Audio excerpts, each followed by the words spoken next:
Hi, this is Marsha. And this is Kelly. We are the Two Ewes of Two Ewes Fiber Adventures. Thanks for stopping by. You'll hear about knitting, spinning, dyeing, crocheting, and just about anything else we can think of as a way to play with string. We blog and post show notes at twoewesfiberadventures.com. And we invite you to join our Two Ewes Fiber Adventures group on Ravelry.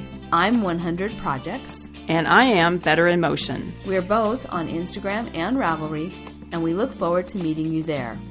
Enjoy the episode.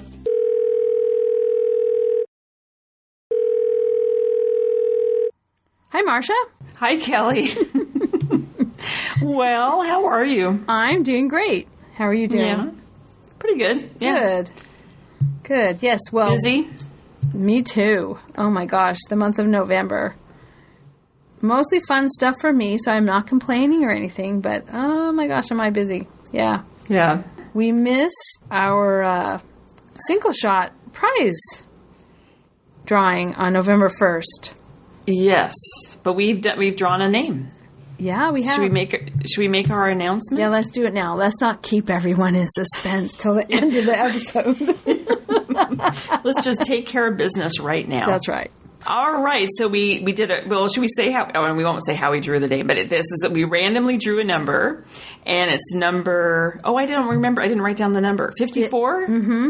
54. Tea and knitting 2. Colleen. Yay, Colleen!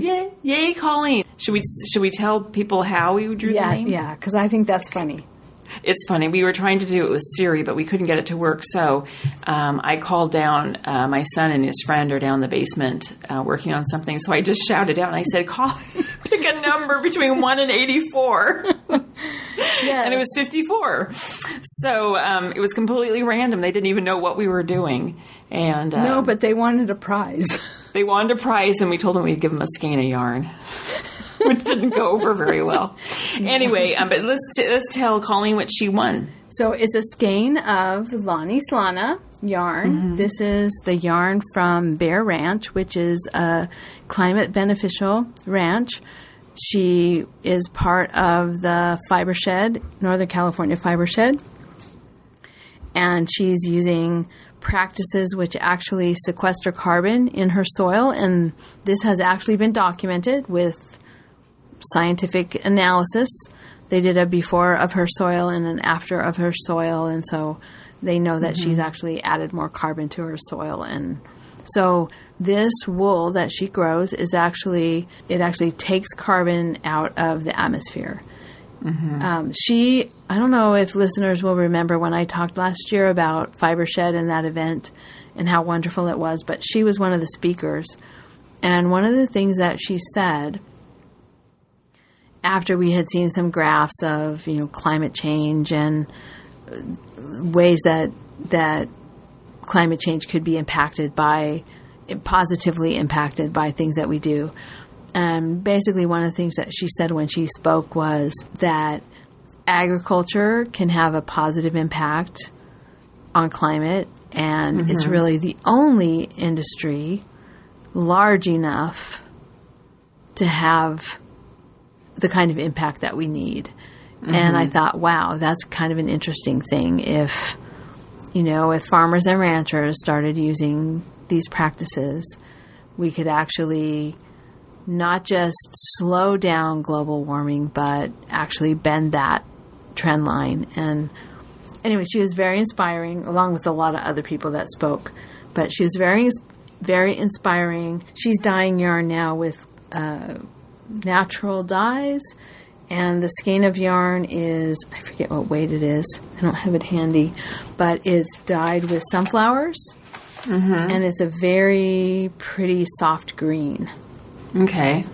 And isn't that interesting to think that you would get like a soft kind of mossy green color from sunflower seeds? Yeah. It's a beautiful skein of yarn.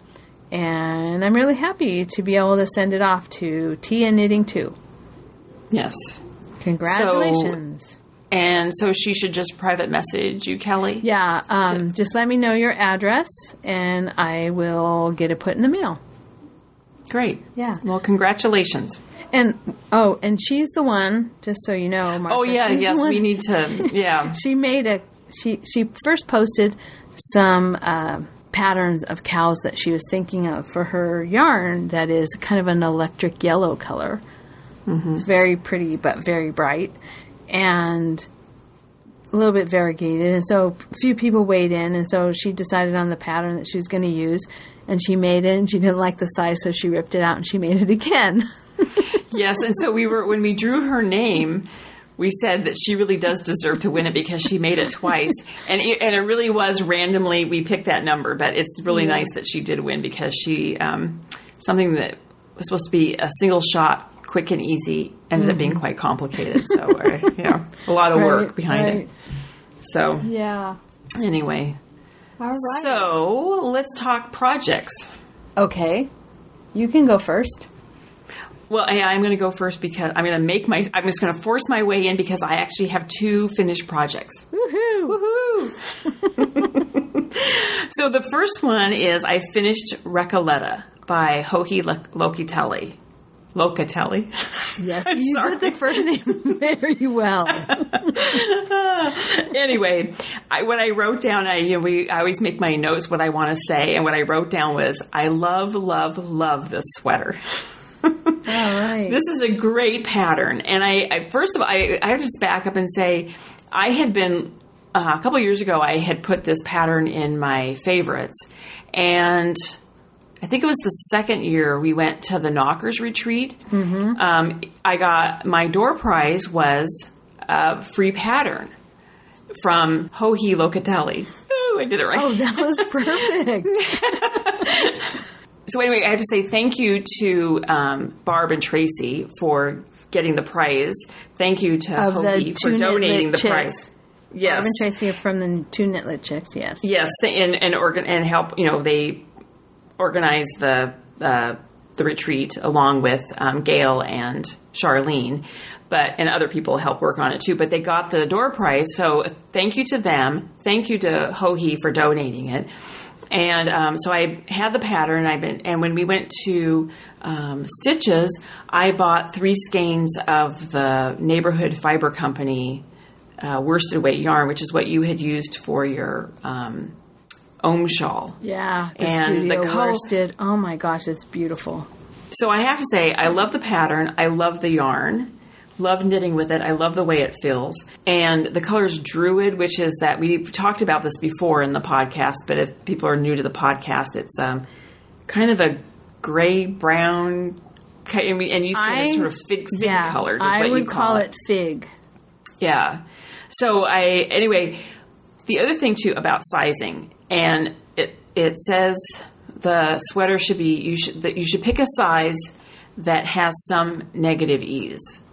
And you know how I am about anything tight. Mm-hmm. I don't want it. And so I made myself make the pattern that had negative ease. And I'm glad I did, because believe the pattern when it says that, because it fits perfectly. And and I should back up and say, if people are not familiar with the pattern, it has basically a lace collar that comes around your neck and then goes down the front of the sweater. And that it actually can, if you can wear it, actually can overlap, or it just hangs perfectly together. So it's not like some of those sweaters that don't button, they actually hang kind of like on either side of your bust, kind of, which I think is unflattering. This is perfect. And the sleeves are perfect. The length are perfect. The dimension of the arms, they're not too tight. So, but they're tight enough, or not tight. They're form-fitting enough that they're flattering. They're not bulky and baggy, but they're not too tight that they're uncomfortable. It's just perfect. So it's a great sweater. Yeah, I knit on it. When did I bind it off? I can't remember. I think it was like Sunday. And it was interesting. Because I was on the camping trip and saw the text that you had finished it when we got home. Yeah. And then I washed and blocked it, and it was interesting. It took a long time to dry. Yeah. I haven't washed and blocked my Ohm shawl because last year when I got it done, it was so close to Stitches that I knew I didn't have time to wash it and dry it. Mm-hmm. And then I just haven't ever done that. So, yeah, It's thick and heavy yarn. Yeah. But so it took a long time to dry, but yeah.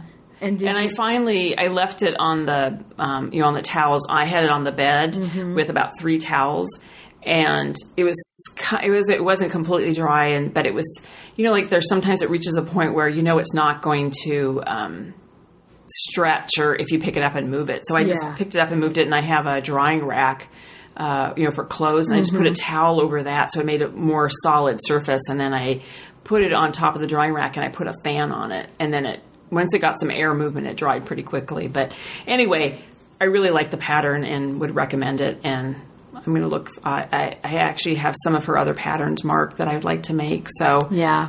But it was interesting to me how I've always had this fear of making any sweaters with negative ease, and I think I might be over that fear. Oh, maybe. Good.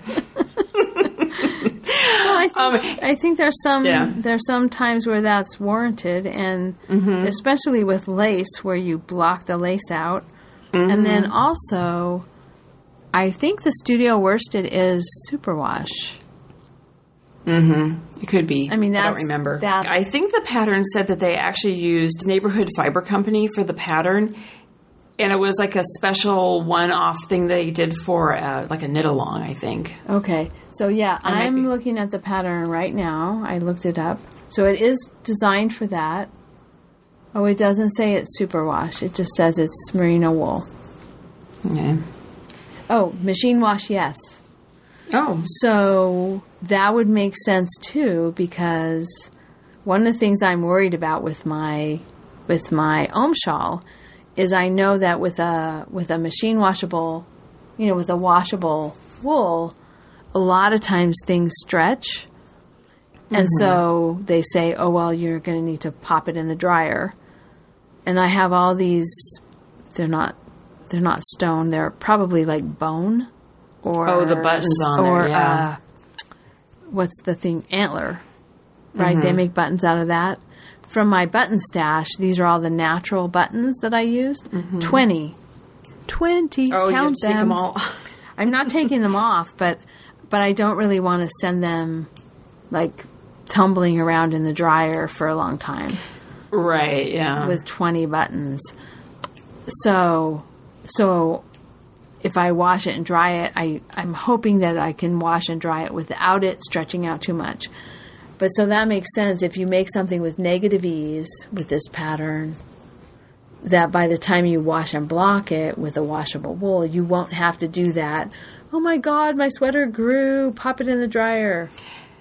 Well, and I also remembered that with your Ohm shawl, how you said, you were wearing it at stitches. And that you felt it was growing a little bit on you. It was, yeah. And I thought, well, that's why I'm going to be okay with this one, because I thought it's probably going to grow a bit. Yeah. So that yarn is so nice, though. Every time I have something unpleasant to do, I think to myself, okay,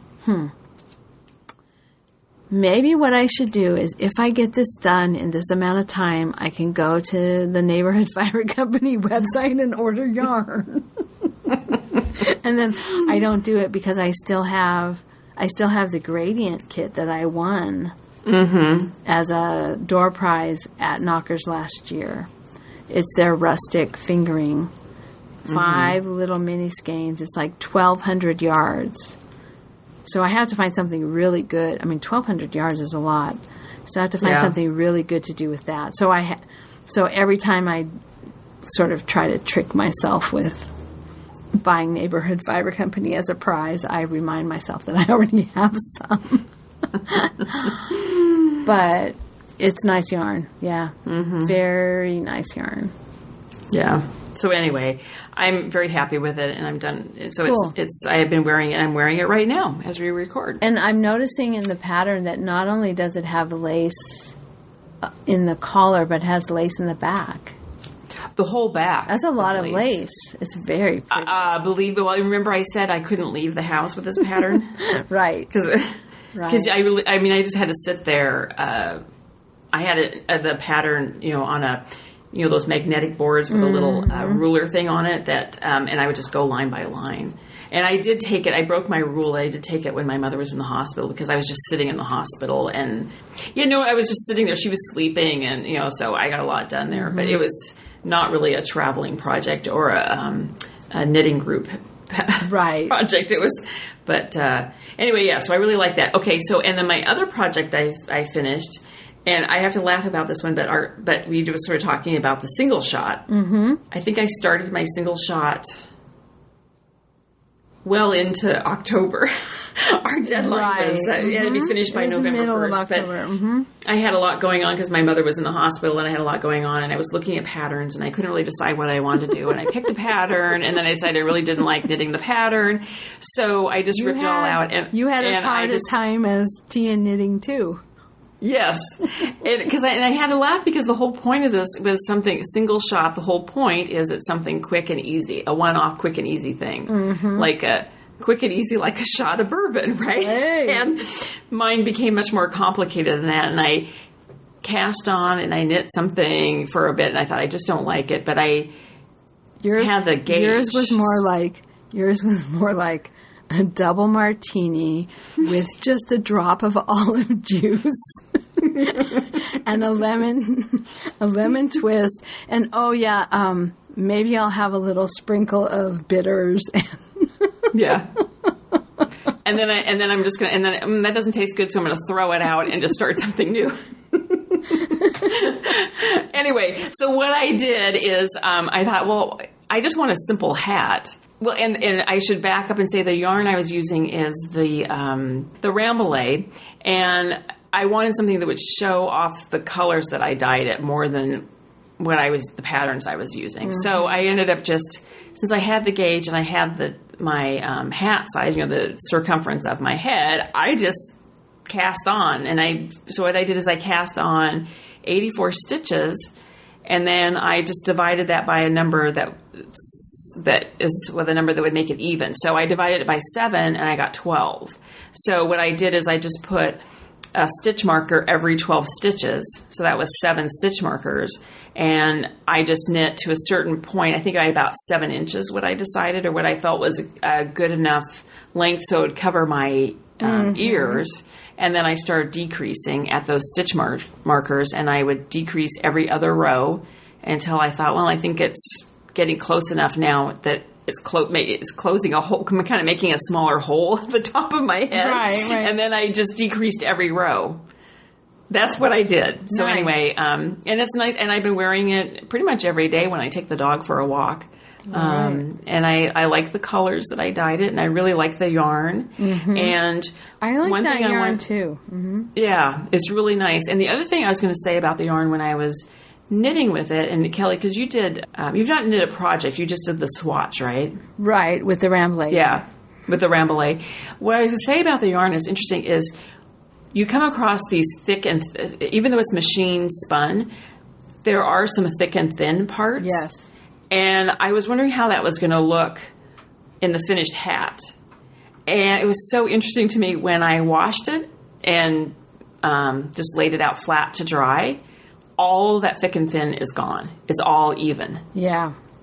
You really, you look at it, you really can't see where there was thicker sections. That yarn is nice. I really like it. Fran, it's Fran on Ravelry. Fran. Mm-hmm. She made some knee warmers as her single shot project, and she bought one of the skeins, and then she ended up buying a second skein to add because she ran out of yarn, and she really liked it too. She said it was so soft, and she liked we call it in our shop Raucous Rambouillet because it is sort of a party yarn. It's not it's not the smooth sedate like the Lonnie's Lana is also Rambouillet. The one that's the prize, and it's very consistently spun, and and this is very textured. But once it's knit up, you don't really see that. You just see that it's bouncy and soft. Mm-hmm. So Fran did a project out of it, and then also Pearl Girl Jen did a project out of this Rambouillet for the single shot project cowl. And she said it was just delicious. She said, "Isn't this yarn just delicious?" And that's kind of the way I think of it. I want to knit something with it because it is just really nice and soft, and it just makes a really nice texture to the yarn that doesn't show up once you wash it as super textured, but I think it makes it somewhat softer. Yeah. Yeah. So good. I'm glad you like the hat. I'm going to have to try something out of this yarn. I haven't done anything with it. But I think I cast on probably October 29th or 30th. And then I'm like, I frantically knit on it. But the thing about a hat, it goes pretty quickly. Right. And I think it was on size 7. You have to post it, Marsha, to the thread. Well, the thread's locked now, so you have to. I know the thread. You have to unlock the thread, guys. No, I did. I don't think I think I posted. I don't remember now if I put it on Instagram or not. But I'll put it in a thread. Or I can. You can unlock it for me. Well, I can put it in there, and then we'll lock it. You again can or just whatever. put it. You can just put it in one of the other threads. Like, what are you working on, or something else. Yeah. But anyway, I like it, but it's very soft and it's very nice, very comfortable hat to wear. But it was, I thought, really just a basic hat is so simple. You don't even really need a pattern. You can just make it up, Well, that's what I've been doing for the hats that I've been working on. I'll talk about them when it comes to my turn. Yeah. Anyway. Okay. So that's my finished projects. And then I started another project. And I'm... I think we know what it is. I've come up for air to talk about it.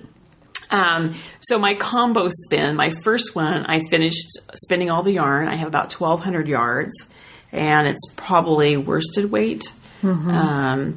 And so I picked a pattern finally because I just thought I want to knit something.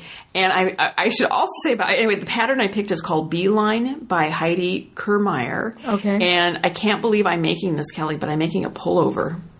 Oh my gosh. I have some news for you in that regard when I get to my projects too. Okay.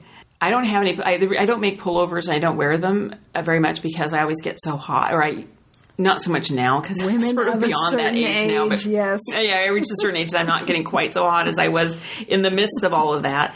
This pullover has quite a wide open neck, so I think that's going to keep me a little cooler than if I had a regular crew neck cardigan. And make it easier to rip it off if you have to. Yeah, that's true. But this pattern is a top-down raglan. And it has, on the sleeves, there's a yarn over every, I don't remember how many rows now, 6 or 7 rows or something. There's a yarn over, so it makes like a little hole, little detail on the raglan sleeve, just on the sleeve part, not on the body. And then I've just this afternoon, I put the sleeves on waist yarn and now I've joined the body and I'm knitting in the round. And at some point, and I don't quite understand yet, hopefully I'll understand it when I get to this part, you do the shaping. And there's this line continues down the sides, but instead of going straight down the sides, it curves in a little bit towards the front. Oh. And there's these holes, go down follow this line down the front. Sounds weird. I'm not probably describing it very well. But anyway, I am kind of obsessed with this yarn because, I have to give kudos to me too. This is the first hand spun that I've made a sweater out of. I made a hat for Ben and some socks for Ben, I think, and I made a scarf. But I think I'm doing pretty good with my spinning. My yarn is much more consistent than it was when I first started spinning. Good. I have a couple kind of thick bits and thin bits, but not very much. I think I did a pretty good job on the consistency. And don't you notice that it all sort of evens out in the knitting? Well, it evens out in the knitting, and I think even the slightly thicker, thinner parts with a single evens out when you ply it together as a 2-ply, but it evens out even more with the 3-ply. Yeah, 3-ply, and I did a 3-ply. Yep. And then it's been so interesting to watch how the colors have changed. So if you look on Ravelry, I posted pictures of the roving that I dyed, and they're like, hot pink, emerald green, bright turquoise, acid yellow. I mean, really bright colors, and a pumpkin color. And then when the colors change as a single, they change again as they're plied as a 3-ply, right. And they kind of change again when I'm knitting. And I thought it might show up more as, in fact, we'd even talked that maybe I would alternate skeins, right. So it wouldn't stripe. And I decided I don't want to do that. I just want to knit and not worry about managing skeins. Kind of a pain. It's a pain, and there are stripes, but it's not like there's blocks of stripes. Like an inch. It's like one. They're line. very short. Yeah, very very short. It's just like yours, one. They're very thin stripes. Yeah. I looked at the Beeline pattern. It's right up my alley with a woman in baggy jeans. Yes. I want to have her figure. I know, really. No breasts, no hips. Baggy jeans. Just baggy jeans. Yeah, very nice. Yeah. Anyway, but so now it's really fun to knit. I just love watching the colors change, and what's going to happen next. And and I love knitting with it. And I think this yarn is going to be like my single shot hat, the Rambouillet, that it's kind of lumpy as you're knitting it, but my swatch when I washed it just smoothed out completely. Yeah. So I think it's going to be really nice. I am. Oh, there's your hat, Pat. Sorry, I haven't looked at your project pages in a while. I didn't see your hat. That's gorgeous. I know. I love that hat. I think it turned out really well. Okay. For just making up the pattern. But I want to know, how did you, in the picture, how did you get your head against that background? Carefully. It was hard. Isn't that like a tablecloth? No, that's my shower curtain. Okay. All my project pictures are taken against my shower curtain. Well, no, some of them are taken against your bedspread. That's true. Yeah. But all the modeling ones are usually against my shower curtain. Okay. Okay. You thought I was laying on the bedspread. I was trying to figure out how you did that little Photoshop. No, that yarn turned out great. Yeah. Yeah, I'm happy with that. But what I was going to say, because I'm so crazy obsessed with this combo spin, I started a second one. So the first combo spin was all the same fiber, but wildly varying colors. And I thought, I want to do one that has more sort of in a color. I mean, I'm going to pick yarns that are all sort of the same color, relatively the same color, or family, but different fibers. So it just so happens Fiber Fusion up in Monroe was going on. So I went up to Fiber Fusion, and what I did is I just went to different vendors and bought a roving, and then just combined them all. Because that's sort of how the combo spin sort of began, right? Is that people would be part of a fiber club, and they would get these braids, and what do you do with them? They just start combining them. So I thought, I'm just going to go, and then it helps support all the different vendors. Instead of buying everything from one vendor, just spread the money around and help everybody. So I bought, 5 skeins, or not skeins, 5 braids from different vendors. And I'll just mention 2 of them. Do you remember the Homestead Hobbyist? Yeah. That we saw at Black Sheep, where you bought some, and I don't remember now what is, but some really unusual fiber. Yeah, he had some special blends for Black Sheep that were Zvortbliss. Yeah. And something else. Zvortbliss combined with something else, and then a couple of other yarn fibers that were just not the usual. I have not spun those. They're still sitting in my stash, but I should get them out and spin them. Yeah. So anyway, I bought a Rambouillet from him. Okay. And then there's another vendor there, Fleeber Farms, and I bought something called Tasmanian Comeback. Oh, One of the women at the Anne's Web has this Tasmanian comeback in the whatever fiber club she was in that she used for her combo spin. She used this Tasmanian comeback, and I had never heard about it before. And she was explaining to me that it's something about a sheep that they thought they had lost the breed, but they somehow brought the DNA back and are now breeding these sheep. Then that's where the comeback comes from, is that the breed has come back from the brink of extinction or something. Mm-hmm. So, and I'll get back. I want to say something else about Fleeber Farms, but I'll say that in a minute. And then I also got a Polworth Kid Mohair Silk combo. Ooh. And a Bombay Silk and Merino blend, and then just a straight Merino. And then I decided I didn't think I had enough. I wanted to have, because I don't know what I want to make with it, so I decided I just want to have more fiber in there, just so I'll have a more yardage. And also I kind of felt like I needed another color in there. The colors they range from like a bright orange to red to kind of a mahogany color. Mm-hmm. And then I also just got some blues and teals that are in there, and a moss green, I think. That's kind of the colors. So it can be very different than, I think the colors are going to blend more than the colors that I used for the first combo spin. They're more similar.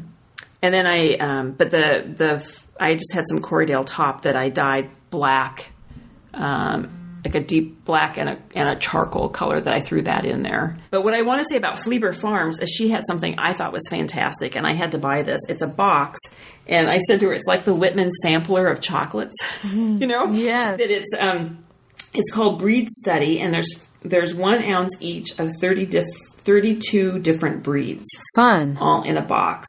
And all kinds of things, you know, like things I've heard of, like... I have to read the box here and put my glasses on. Okay, Blue-Faced Leicester, Corriedale, I've heard of that, Falkland, Gotland, but something called like I don't know how to pronounce this, but Charolais. Oh, Charolais, the French. It's a French breed. Yeah, I think so. White-Faced Woodland, Zwartbees. That's the one that I have. From Homestead Hobbyist. Okay. Manx Lawton. Manx Lawton. That's what I'm using for my weaving pouch that I'm making, the little cardboard loom weaving. Mm-hmm. Something called Herdwick. Okay. Perrindale. Mm-hmm. Swaledale. Fun. Texel. Yes. I've never heard of it. But then there's also like Wensleydale, Teeswater. There's some more of the Tasmanian comeback. Suffolk, Shetland, Rambouillet, Polworth, Norwegian, Masham. I have heard of Masham because I do have some yarn with Masham in it. Lincoln, Jacob, Icelandic, Gotland. Oh, that sounds fun. Anyway, so that's going to be really fun to play with. I don't know when I'm ever going to get to that, but I just thought it was such a cool idea. It is sort of like the Whitman sampler. One of the things you might want to do, although it's a deep, deep, deep black hole that you could sink time into. Okay. Is there's a group on Ravelry called A Spinner's Study. And every month they feature a breed. And so, like for right now, for November 2017 is Blue-Faced Leicester. And also they had CVM. And different months they have different things. So like in the past, in October they had Yak. In August they had Gotland. In January of a couple different years, they had Clun Forest. So you can go into that Romney. You can go into that thread, New Zealand Possum. You can go into that group and you can search for the breed that you want. And there will be some month during at least 1 year, sometimes multiple years, that they have done a study. And so people have spun that fiber and then posted their results and posted what they, how they felt about it, what their experience was and stuff. It's very interesting. It's an interesting group. I go in there sporadically, but I always find good information about spinning specific breed fibers. It's called A Spinner's Study. Okay. Well, when I pull myself out of my combo spin black hole, I will go down that black hole. One, yes. Anyway, so that's it for me with projects. So what about you, Kelly? What's going on with you? Well, I also have some finished projects. I have been doing a lot of knitting of charity hats and cowls. So last weekend, I think I mentioned I had knit 2 of them. And then last weekend we went camping. It was a long weekend. And so Robert and I went camping, and my mom and her husband Dennis were also camping at the same campsite or same campground. And I was able to finish 3 hats during our camping weekend. And so that was nice. It was made using spirit yarn. I think I mentioned this before, that I was making hats using the yarn that Cascade 220 that you had sent me a long time ago. So yeah, and some of it had been moth damaged, and so I was splicing it together, and I was just really happy to be getting it out of my stash. And I mentioned that to my mom, and she's like, if you want to get it out of your stash, why don't you just throw it away? That's not the point. I know. That's kind of like, wait, what? That's cheating. Throwing it away is cheating. I have to use it. I made a couple of hats, and I did kind of the same thing as you did. I just cast on a certain amount based on, what I knew was a cast on number from another pattern. Knitted for a while. Did a little color work if I felt like it. Got to a certain point, divided up the stitches, and did decreases, and it's been really fun. And the dumb thing is that I have all these hat patterns. And we were talking earlier, you do too, right? But what do we use? No pattern at all, just sort of a recipe we make up. So, but I ended up with 3 hats, and then I'm now starting a cowl, because when I make the hats and I get to the end, what do you do at the end when you start decreasing? Do you switch into double pointed needles? Yeah. I cast on with circular needles. I have a pair of 7s that are very short. I don't know how many inches long they are. 16, 12, I don't know. And that's what I cast on and I knit with until I can't. It gets too tight on there, and then I switch to the double pointed. Okay. So whatever size, whatever needles I have, they're not quite small enough to be comfortable to start the hat. So it's a little bit of a struggle for the first few rows. But then it goes fine. And then because I was camping, I didn't bring a whole bunch of equipment because I'm lazy and I don't feel like changing equipment. So then I do kind of a magic loop thing where I poke the cable out and close up the top using that same circular needle that's actually too big. And I got kind of tired of doing that, so I thought, okay, these are for charity. These are for probably going to go to, at school they're going to be collecting things for homeless teens. And I thought, cowls would be good, like the net gaiter style. And I don't have to decrease. I don't have to do that stupid magic loop thing. So I'm going to make, right now I'm starting a cowl, and then I have a work conference this weekend, and I think that will be good conference knitting. So I can just, like a hat, I think I might just start it like a hat. I might even start it with ribbing and just knit for a while and then bind off. And so I have a nice cowl out of, I have some more yarn that I want to get out of my stash, but I can't do like my mom and throw it away. So I'm going to make a cowl out of it. And then I don't have to worry about bringing extra equipment on the trip, and I don't have to worry about switching out from circulars to double points. So, I mean, I like double points. I use them for socks, but I don't know. There's just something lazy about me that once I get going, I don't want to switch my needles.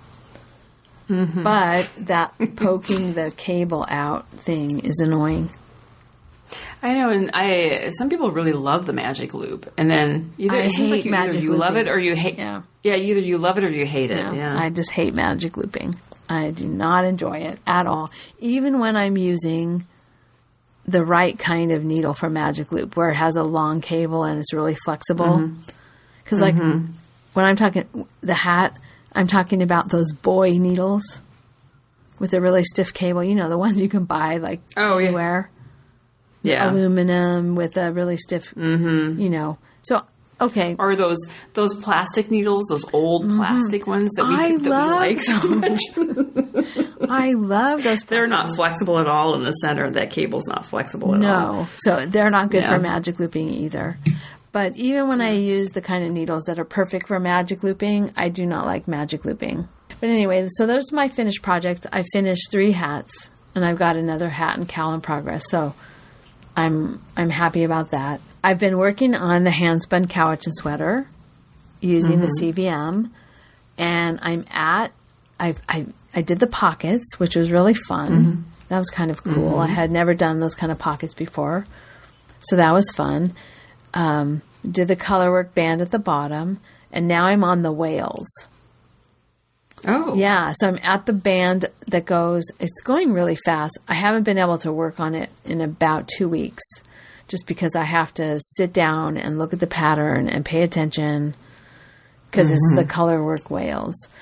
And I'm following the instructions in the pattern about how to weave in your yarn like every other stitch.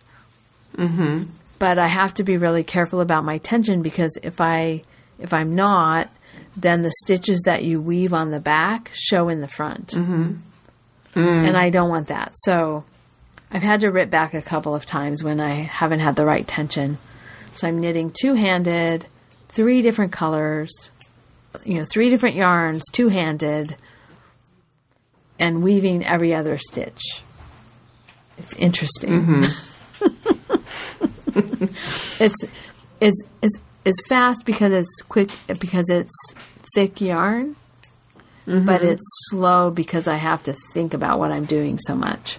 So that hasn't been worked on in a while, but it's going really well, and I'm super happy with the sweater. I'm going to be so glad to have it done. My goal is to be able to wear it.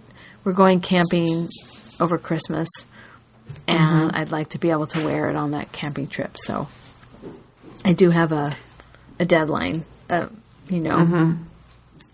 my own sort of mental deadline about that. And then I have lots of plans, not a lot of actual knitting other than the hats, but I have lots of plans. One of the sweater plans, if people followed me on Instagram, they saw that one of the reasons that the last episode took so long to get out was that I had a cleaning frenzy and emptied out a room, and then we took down all the shelves in that room and opened up the door and the window that were covered up by the shelves.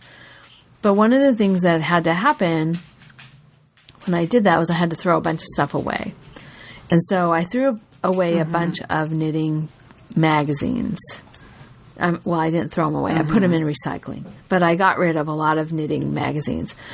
But I saved a pattern out of one of the knitting magazines that's called Knit It Down. And this is like a family circle knitting. I don't even think that magazine exists anymore. I don't think so. So I think it was like maybe, I don't know if it's the one I bought or one of the ones that you had that I got from your house. But I want to say it's like maybe 2000, 1999.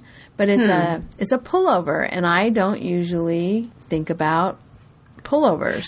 Mm-hmm. And so, but this one is very much like, or it just reminded me a lot of this pullover that I wear a lot. It has a shawl collar, and so Anna Tapp, January 2008 and fall 2009. But it has a big shawl, ribbed shawl collar, a V-neck, sort of a deep V-neck, kind of like the one you're talking about. Has a, like a deep neck. And really deep ribbing on the sleeves, and then deep ribbing on the bottom. And I just thought, this looks like a really comfortable, it's an air and weight, looks like a really comfortable, easy sweater. And so I just saved it out from the booklet. It was one of those ones that I had, you know how you go through a magazine and you fold down the corner of the one you like or put in a Post-it note or whatever. Mm-hmm. It was one that I had done that with. Right. And I thought, you know what? I am going to make this. So the yardage is not very much, from a small to a 3X. And the yardage goes from 770 yards to 1,540 yards. But it's air and weight. So I don't have air and weight yarn in stash that I could use, but you gonna spin some? I don't know. But I think I want to make this sweater. It just seems like it will be really easy to wear. Cute. Are you looking at it? Oh, okay. Yeah. Yeah, it's very simple. And I like the collar of it a lot. Easy to rip off if you're having a hot flash. Anyway, so I think that's one of my sweater plans. And then the other thing that I have I really want to start it, but I'm going to finish everything I have first. But Elizabeth Doherty has a pattern that just came out. Oh, yeah, I know which one you're just came out. And there's so many of her patterns that I've liked, but I just haven't pulled the trigger. I haven't liked them enough to actually buy the pattern. But this one, I really like. It's a deep shell collar. It's called Bodhi. And it has like a Gansey. I saw that, yeah. Not true Gansey like the one you made for yourself. Is it red? The one you made? I made a red one and a blue one, yeah. It's not quite like that, but lots of texture. Different textures as you go along, and a big button band with a toggle closure, big shawl collar. Anyway, I don't do this very often, but I saw the pattern, bought it immediately. I mean, usually I think about it. Yeah, it's funny because I didn't buy it, but I saw that pattern and I immediately marked it as one of my favorites. And it's like, I've been thinking about it. Yeah, it's really very nice. Yeah, very nice. And so that's, and then I've been thinking, Neighborhood Fiber Company, their Studio Worsted is kind of like Erin. Maybe this is the one I get. What do I have to do so that I can get this for a prize? What unpleasant thing have I been putting off that if I did it, I could order the yarn, So, but first I'm going to finish I am going to finish my couch and sweater because I really like that pattern and I'm really having fun with it. And I have felt like, I want to be working on it. And I just haven't been able to because I just haven't been able to. So, but hats and cowls are good for times like November when there's too much going on. Yeah. So. Yeah. So that's it for my project updates. The only thing I wanted to mention, I think, is I went to Vogue Knitting Live over in Bellevue. It was a couple weekends ago. And I really wasn't planning on going, but Joanne from Santa Cruz, Joanne Carroll on Ravelry, and one of our Knockers friends, she contacted me that she was coming up for the weekend to go to the show and wanted to get together. So I went over on, I think it was on a Saturday, and we met and had lunch. And then I walked around she went to a class at 2. So then I just took an hour or so, and I walked around and looked at the marketplace. And I did buy something. The only thing I bought was Youthful Fibers, and they are located in Halsey, Oregon. And she just bought all of the mill equipment from Fantasy Fibers in Canby, Oregon. And I should say she is Kim. And wasn't she at Black Sheep, and she had bats that she was selling. And she said that she was going to start spinning yarn in September, so she had some yarn. So I bought a skein, or actually, Kelly, I bought 2 skeins, one for myself, and I'm going to send you one to play with. And it's really nice. This is Romeldale CVM wool. So, and it's the natural color, kind of a gray brown. So I wanted to buy that. I had seen her, as I say, we saw her at Black Sheep, but now she actually had some yarn, so I wanted to sample it. Cool. So that's the only thing I bought, and it was really nice seeing Joanne. We had about an hour and a half together, and it was nice to meet up with her, and looking forward to seeing her. Oh, and because remember last year she was not at Knocker. She had a death in the family so she wasn't able to be there. Right? So so she's excited to be there this coming April. Right. So yeah, and I wanted to ask you about bees. Oh well, we need a bee update. There's been a couple of people who have asked me about the bees, so I wanted to talk a little bit about my own hives, and then I also wanted to talk about, I have this book called Beekeeping in Coastal California that has kind of a monthly guide about what's happening in the beehives, because it's different here. I mean, if you look at almost every bee book, it's kind of like gardening books. When I used to read a lot of gardening books, most of them were geared toward what happens in climates where the winter is really winter. Right. And so the bee books are the same way. They're, talking about closing up your hives and the snow and the rain and the wind and the bad weather, and the bees all they don't hibernate, but, they're not out flying. It's like, okay, that's not really what happens here. So this book is really a good resource. And I just wanted to talk a little bit about what's happening with my bees. So first of all, I started the season last February with a cutout that I did from a pipe at the wastewater treatment plant where my husband works. Now, this was not a wastewater pipe. This was a drainage pipe.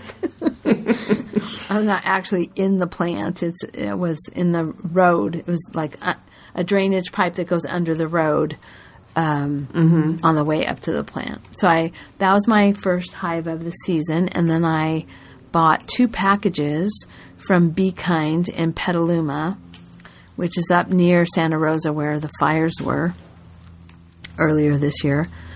So I brought those 2 packages home, and then like the day after or 2 days after I installed the packages, what I call the pipe hive that I got in February.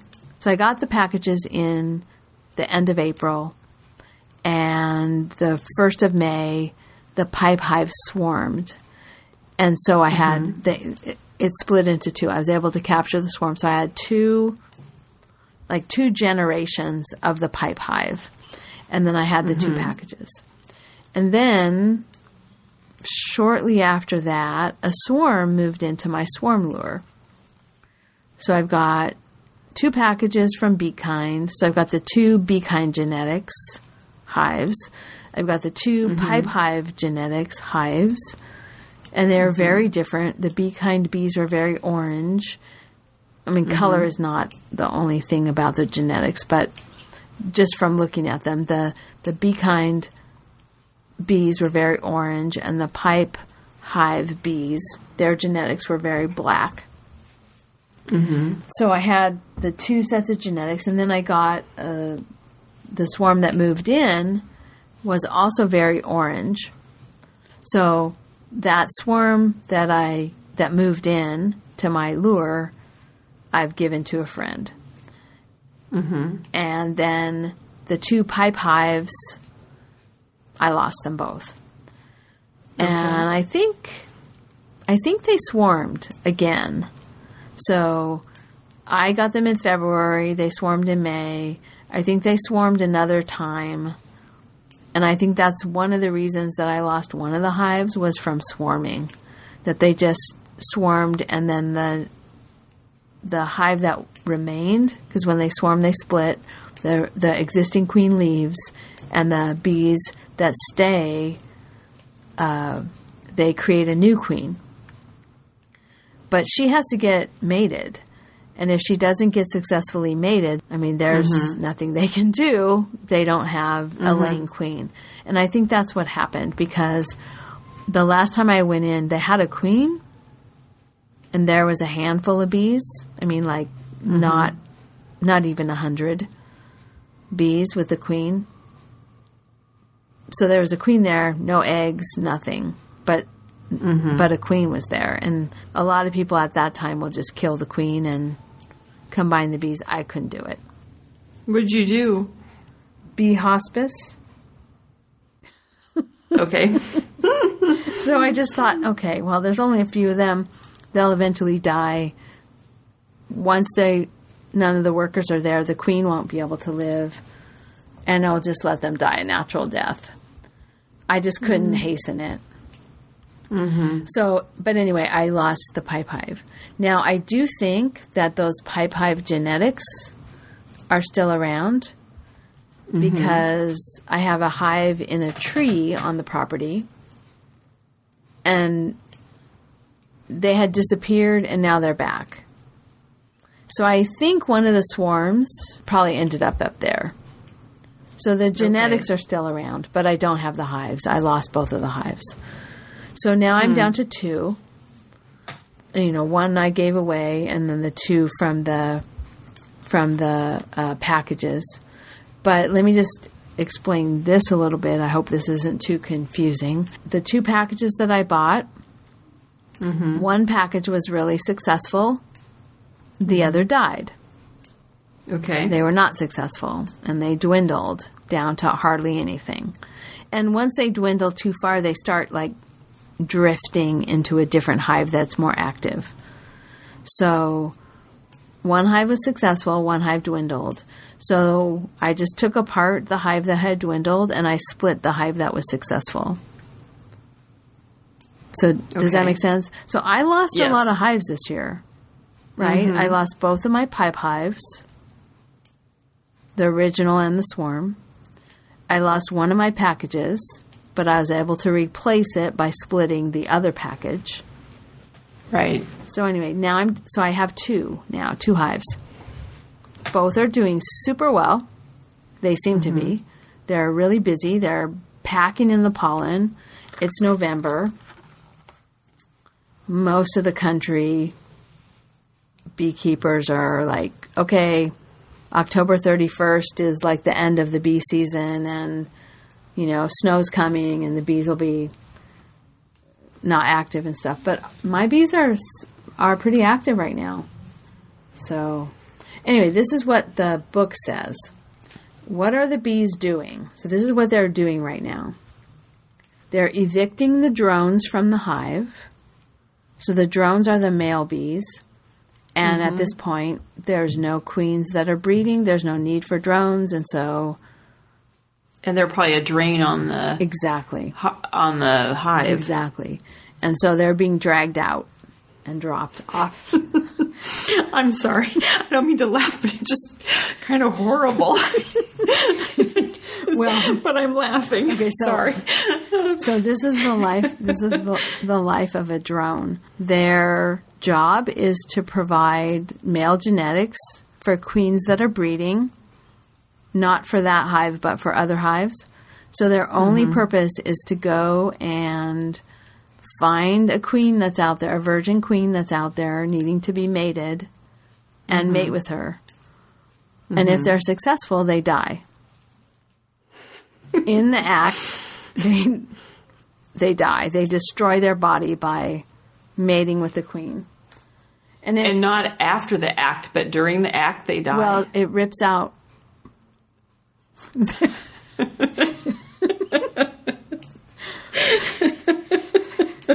So you know how when you get stung, the bee dies? Because the stinger is left in you when you get stung, right? Right. It's the same body part. Oh. For the same genesis of the body part. Mm-hmm. He mates with the queen, and it rips out of his body. I'm sorry. I should not be laughing like this. It's kind of gruesome when you think about it. So, but if he doesn't, but I'm just going to back up and just say something. So in a hive, like how many drones are there? Probably thousands of. About 20% of the hive are drones. Okay, and they all are like they're all going out looking. And how many queens are out there to impregnate? I don't know. There's not that many. No, not that many. So no, she mates with maybe a dozen drones at a time. Oh, okay. Yeah. But think how many drones are brought in, created that end up they don't do anything because they can't find a queen. Yeah. Well, we hope they find a queen somewhere, but you're right. Yeah. There's a lot that Probably don't find a queen. Yeah. I mean, their choice is go out and find a queen and die, or don't find a queen and get kicked out in the fall. And die. Exactly. But, while they're alive, they get catered to. They get food they want. They get everything they need. Mm-hmm. So, I don't know. Maybe it's not such a bad life. I wouldn't want it personally, but... But, yeah. Well, and maybe they don't tell them that they're going to die. Right. It's not communicated to them that they're going to die. Yeah. Anyway. Okay, back on track here. What are the bees doing? They're evicting the drones. The brood rearing approaches an annual minimum. And hives in Northern California may become broodless. I don't think my hives are broodless. I just think that they're slowing down on rearing new bees. They're forming a tight cluster around the brood during cold weather.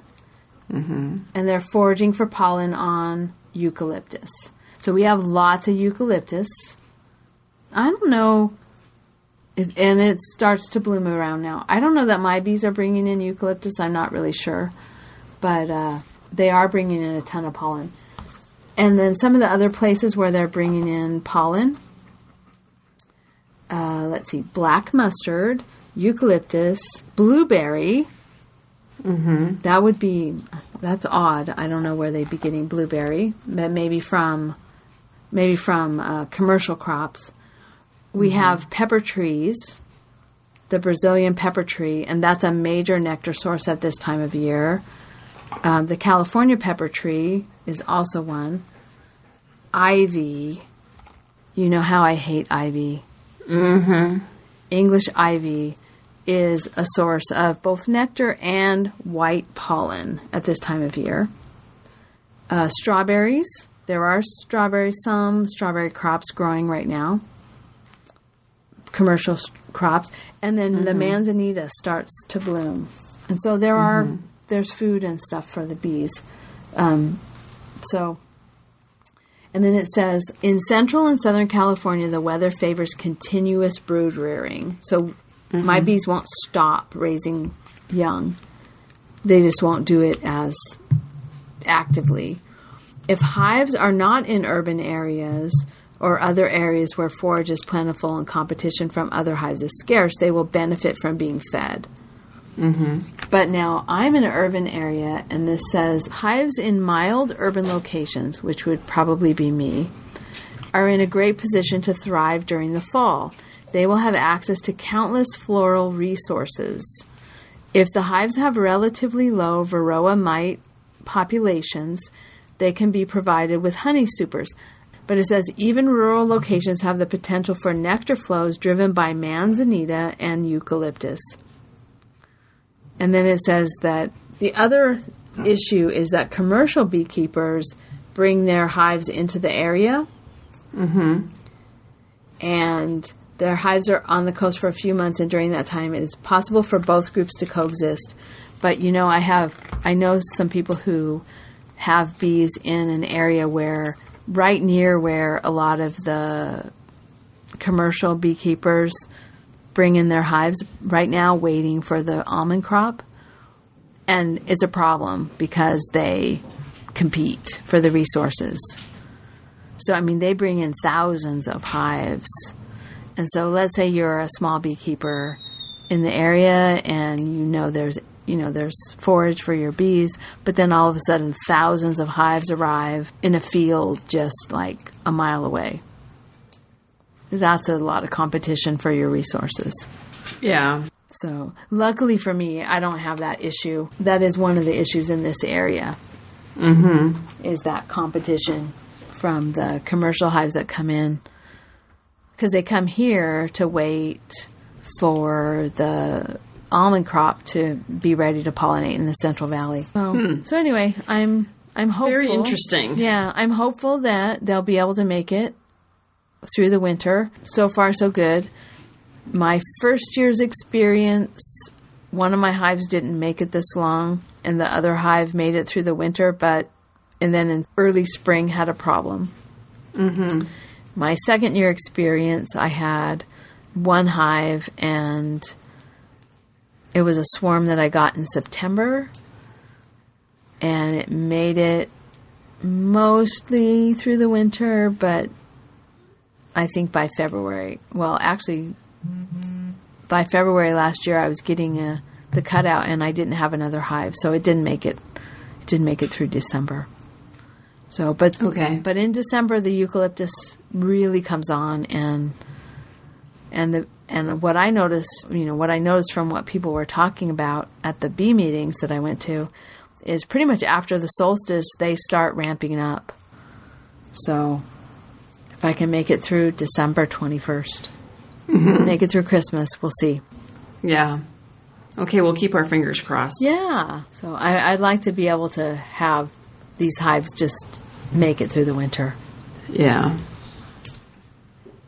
Well, it seems like they have a pretty good chance because, as you say, there's so much food and... Yeah. The big problem is mites and the diseases that mites are a vector for. And I'm not treating. I'm trying to just, have a hive that survives and then perpetuate those genetics. I'm trying to have swarms that I think have good genetics, and we'll see. But it's not a given that they'll make it. It's kind of like plants, you don't know if the plant you plant is going to make it or not. So right. I'm trying to think of it like gardening. Mm-hmm. Some things make it, some things don't. Some things look like they're doing fine, and then all of a sudden they're not doing well at all. Yeah. So, and some things struggle along, and then all of a sudden are thriving. Mm-hmm. That's true. You just can't know for sure what's going to happen. Yeah. So anyway, that's California Central Coast bees in November. I think this is all very interesting. I will also give you and listeners an update on standard poodles in the Pacific Northwest. Okay, good. So I think we talked about that Enzo passed his canine good citizenship test. That was a while ago. And I kind of took a break, but I decided to get back into it. So we're going to continue on with Obedience 3 on Fridays. And then on Saturday, he's having his first lesson in rally. Oh, fun. And so we're going to try that and then see how that goes. And for people who don't know what rally is, because I didn't know what it was either, my understanding is the dog heels. So you're on your left side, and then in a competition they have arrows on the ground that you're supposed to follow the directions and do whatever it says to do on that arrow. So I'm assuming that means turn left, turn right, go forward, make a 180-degree turn, backup. I don't know. I'm assuming this is what they're going to. Yeah. So it'll be interesting. Yeah. The trainer that we're working with suggested that she thought it'd be really good for Enzo to try rally. So we're going to give it a try. I remember it was just getting started when our dogs were older and retiring. And rally was something that was just getting started, but it sounded like it was fun.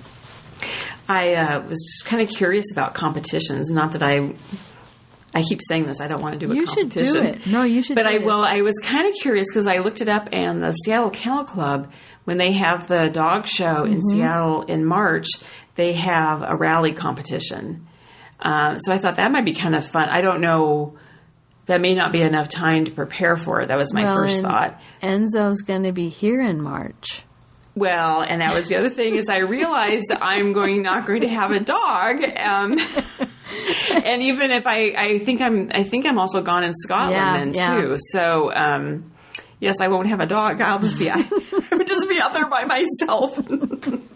So, if you are there though, you should go and watch.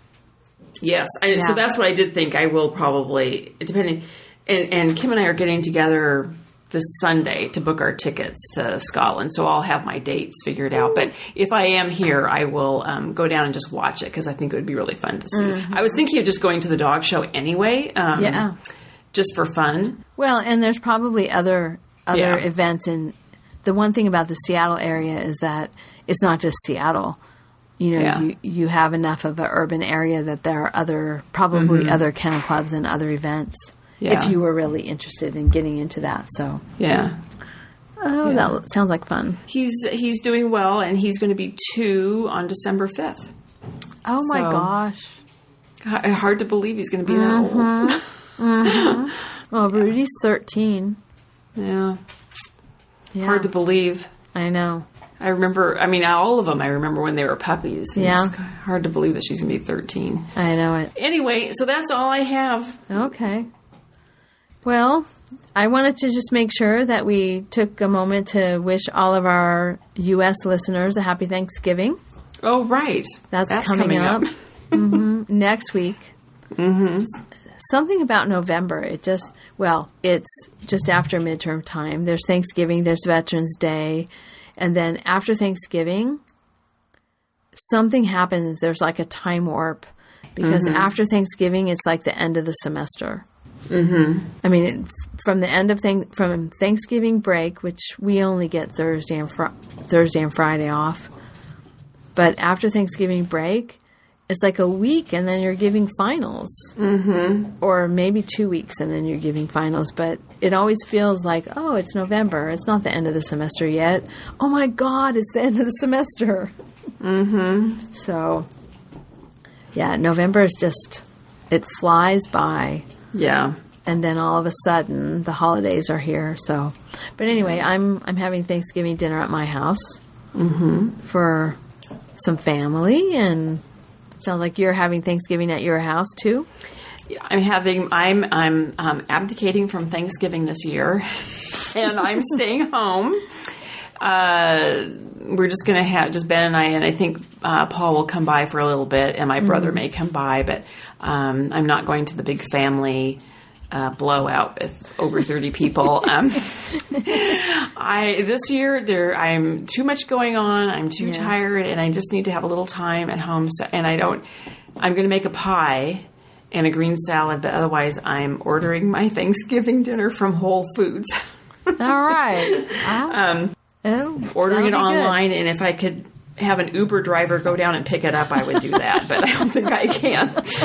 So we're just gonna. I think everybody's just really tired this year, and we're just going to just hang out at the house. And in fact, Ben is here tonight. He's down in the basement cleaning. He's had about 10 bicycles in the rec room where the TV is, so I haven't been able to watch TV for a really long time. And he's getting rid of all of these bikes. He's just keeping the some of them, but the rest of them he's getting rid of. He's posted them on Craigslist, and he's selling them and cleaning up that area and taking things to the Goodwill so that we can get that room. We can actually watch a movie down there on Thanksgiving. Nice. So it'll be nice. Yeah. Yeah. So. Yeah, we'll have a little small family gathering, not as big as usual, because people are going off to other parts of their family on Thanksgiving. But I'll be cooking I'll still probably cook 2 turkeys. And you're upside down. You're upside down turkey, right? Because you always cook it breast side down, right? I always cook them breast side down. They turn out better that way. They're not as pretty. You can't do the Norman Rockwell picture, but they're really good. And my ovens are small, so I used to do like a 32-pound or some enormous sized turkey. And when we moved to this house with the old oven, it's like, that's not going to work. Doesn't fit.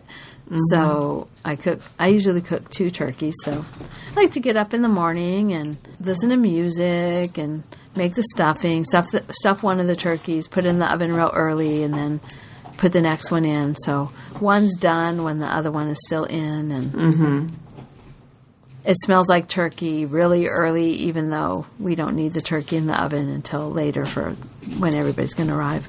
Yeah. Then there's plenty of leftovers for later.